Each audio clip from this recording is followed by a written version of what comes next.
Sepertinya presiden kita Joko Widodo yang pernah kita bela mati-matian selama 2 periode, jadi tidak malu-malu lagi melakukan segala cara supaya anaknya menang pilpres.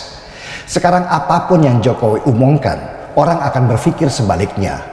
Ketika dia bicara netral, orang akan berpikir bahwa itulah tandanya dia tidak netral.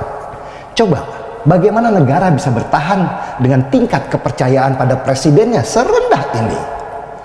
Pada titik ini, berkembanglah salam 4 jari. Ini bentuk perlawanan dari 2 pasangan calon yang terintimidasi oleh pilpres kali ini yang penuh sekali dengan kecurangan. Perlawanan ini sudah bukan lagi perkara pilpres, tetapi sudah menjadi perlawanan rakyat ketika unsur-unsur masyarakat yang non-partai sudah bergerak seperti di kampus, para dosen dan guru besar, para budayawan juga bersuara keras. Bahkan Uskup Agung Jakarta yang biasanya bebas dari politik praktis bersuara keras dengan mengatakan bahwa jika pemerintah tidak mendengarkan kritik, mereka akan tumbang. Tagar asal bukan Prabowo bergaung sangat keras. Tetapi tujuan orang sebenarnya sudah bukan lagi Prabowo, tetapi Jokowi. Karena Jokowilah presiden yang berkuasa sekarang ini. Orang sudah melihat pilpres kali ini sebagai upaya menumbangkan arogansi presiden yang nyata-nyata berpihak. Apalagi beredar video Jokowi bilang bahwa presiden boleh berpihak, boleh kampanye. Orang banyak yang semakin geram. Ditambah pernyataan presiden lewat mulut Andi Wijayanto, sahabat dekatnya dulu, yang mengatakan bahwa Jokowi menantang siapapun yang bisa mengalahkannya kali ini itu hebat. Arogan sekali presiden kita yang kita bela selama ini. Jadi apa yang harus kita lakukan sekarang?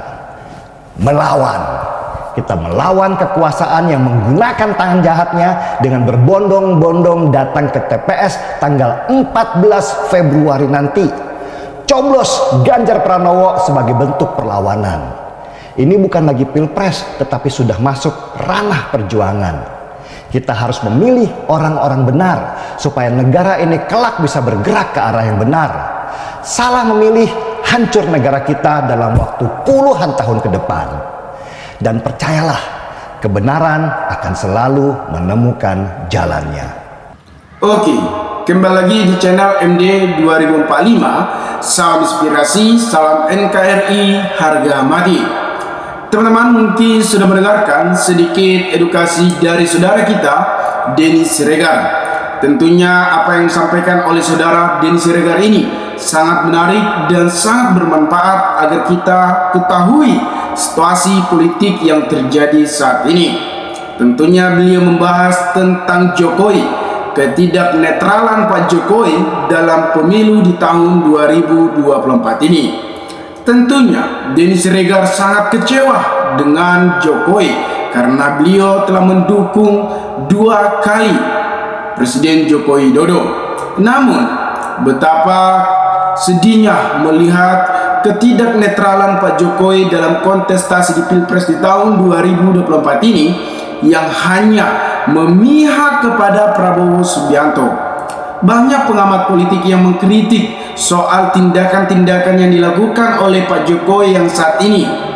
Wajar, karena Pak Jokowi telah mendukung Prabowo Subianto yang dimana Prabowo Subianto melanggar hak asasi manusia pada tahun 97-98. Ya wajar saja para pendukung Pak Jokowi dulunya tidak percaya lagi.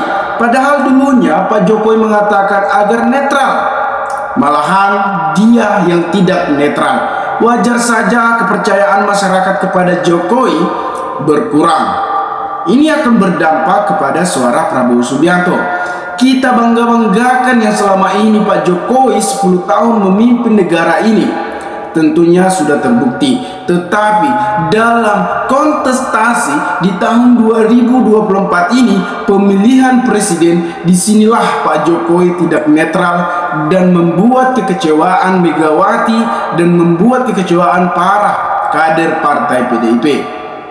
Wajar kecewa karena dulunya Pak Jokowi yang membangga-banggakan Ganjar agar bisa mencalonkan diri sebagai calon presiden yang bisa menggantikan dia sebagai presiden. Namun nyatanya Jokowi malah berpaling kepada Prabowo, mendukung Prabowo karena adanya Gibran Rakabuming Raka, putra sulung Pak Joko Widodo. Kami sebenarnya sayang kepada Pak Jokowi, kami bangga dengan Pak Jokowi, tetapi kenapa saat ini ketidaknetralan Pak Jokowi membuat para pendukungmu dua kali, 2014-2019 kami mendukung Bapak, namun Bapak beralih kepada Prabowo, yang dimana Prabowo yang suka emosian, yang tidak bisa mengontrol emosinya. Banyak pengamat politik yang mengkritik soal tindakan yang dilakukan Prabowo. Ya, kalau kita juga memilih Prabowo Subianto, kalau kita berdasarkan joget-joget atau gemoy, tentunya itu sudah salah mindset kita, teman-teman. Kita harus menggali sesuatu. Kita harus mendengarkan gagasan-gagasan, ide-ide yang untuk memajukan Indonesia, mewujudkan emas di tahun 2045. Kalau begini yang terjadi, teman-teman, situasi politik yang memanas saat ini, ada yang kecurangan, ada aparat diperlakukan, banyak cara yang dilakukan oleh Pak Jokowi hanya memenangkan Prabowo Subianto. Tetapi kita sebagai pendukung yang benar, pastinya kita tidak gentar dengan situasi yang dipermainkan cawe-cawe Pak Jokowi saat ini. Teman-teman, saya harap dalam pemilu ini kita harus netral, harus mencoblos dengan hati nurani kita. Jangan berbaur dengan uang, jangan hanya kata-kata. Kita harus melihat apakah ini layak menjadi pemimpin, apakah ini layak memimpin negara ini. Kita harus menggali semuanya, karena ketika kita salah memilih, malah 5 tahunlah kita dipimpin oleh orang yang salah. Tetapi carilah pemimpin yang powernya, yang sudah berpengalaman, yang sudah teruji. Jangan cari pemimpin yang hanya terjun hanya 2 hari ke dunia politik. Kalau Pak Jokowi pernah berkata bahwasannya tidak dia setuju dengan Gibran ketika dia mencalonkan diri sebagai calon presiden atau sebagai capres. Namun nyatanya selang 3 hari Jokowi memberikan pernyataan bahwasannya dia mendukung Gibran. Lah, itulah dunia politik, teman-teman. Jadi tingkat kepercayaan masyarakat terhadap Jokowi sudah makin berkurang. Ini akan berdampak kepada survei atau elektabilitas atau suara Prabowo, karena elektabilitas dari Pak Jokowi sangat banyak, tetapi masyarakat sudah paham, malah sedih melihat Pak Jokowi. Dulunya kita berasumsi bahwasannya Jokowi mendukung Ganjar, mendukung Mahfud, bahkan kan Gibran. Mereka meninggalkan PDIP, hanya mendukung Prabowo Subianto yang sudah 2 kali kalah, yang rivalnya dulu pada tahun 2014-2019. Ya, wajar saja pengamat politik mengkritik, bahkan guru-guru besar juga sudah turun ke jalan menyuarakan ketidaknetralan Pak Jokowi, hancurnya demokrasi saat ini.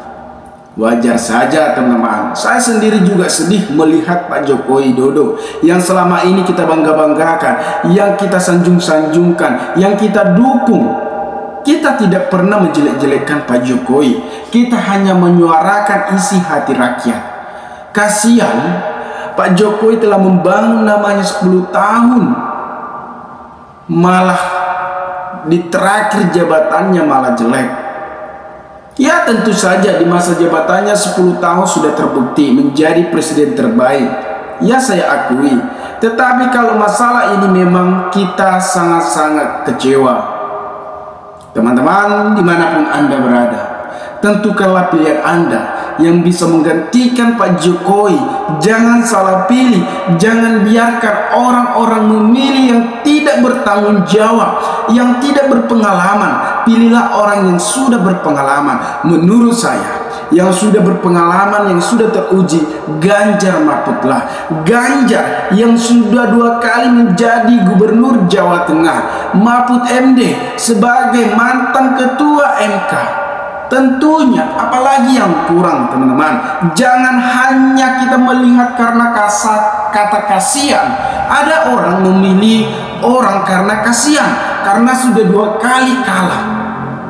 Kita berpikir secara logika teman-teman. Bukan kita mendaftar sekolah, tetapi kita mencari pemimpin yang emang leadershipnya bagus, yang integritas yang sangat tinggi. Bukan karena kasihan, karena kita harus memikirkan secara logika. Bukan karena kasihan kita memilih satu paslon tersebut.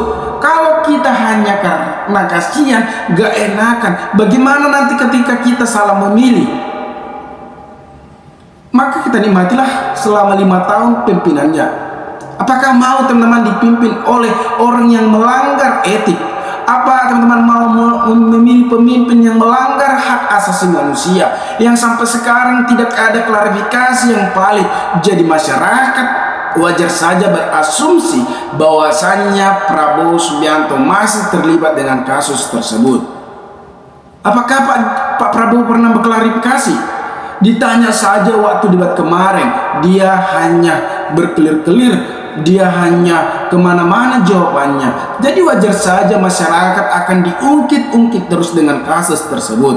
Tetapi ini kita tidak berbicara dengan Prabowo, tapi kita berbicara dengan Jokowi. Jokowi memang sangat kita banggakan, tetapi saat ini banyak kecewa para kadernya, banyak kecewa para pendukungnya.